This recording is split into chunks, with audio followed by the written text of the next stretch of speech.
જીવન પાથેમાં આપણી વ્યક્તિગત પ્રગતિ કેવી રીતે હોય એને જરા જોઈશું. ચાલો એક વાત કરીએ.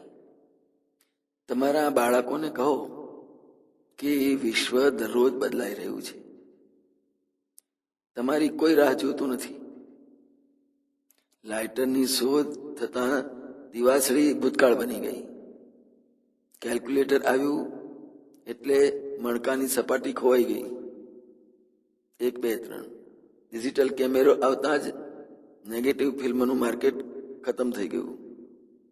ડાયરેક્ટ માર્કેટ સેલિંગ, ઇન્ટરનેટ આધારિત વેચાણનો ઉદય થતા રૂટીન માર્કેટ મુશ્કેલીમાં મૂકી ગયું. વિશ્વમાં 4G સાથેના સ્માર્ટફોનનું આગમન થતાં હવે કમ્પ્યુટર કે લેપટોપ ઓન કરવાનું ચલણ ઓછું થઈ ગયું. ટેક્સ્ટ, વોઇસ અને વિડીયો મેસેજિંગ માટે વોટ્સએપ, વિચેટ વગેરે એપ્સ હાથવગી થતાં પરંપરાગત ટેક્સ્ટ મેસેજિંગ અગાઉની જેમ લોકપ્રિય રહ્યા નહીં. મારો બિઝનેસ કે મારા હાથમાં આવેલી તક કોઈ ઝૂંટવી લીધી એવો આક્ષેપ કરવાનું બંધ કરો. હકીકત તો એ છે કે જગતમાં આવતા આઈડિયા અને પરિવર્તન સાથે લોકો ઝડપથી વધારે અનુકૂળ થઈ રહ્યા છે.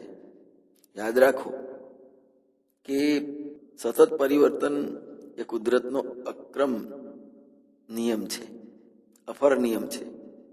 બદલાતા સમય સાથે તમે તાલમેલ મેળવી શકતા નથી તો પ્રગતિ અટકી જશે. જેવું વાવશો એવું પામશો. ફરિયાદ કરવા સમય વેડફો છો તો આક્ષેપબાજી રહી જશો. શીખવા માટે સમય ખર્ચશો તો શાણપણ પામશો. રાહ જોયા કરશો તો એક દિવસ ખ્યાલ આવશે કે ઘણું મોડું થઈ ગયું છે. જય ભારત.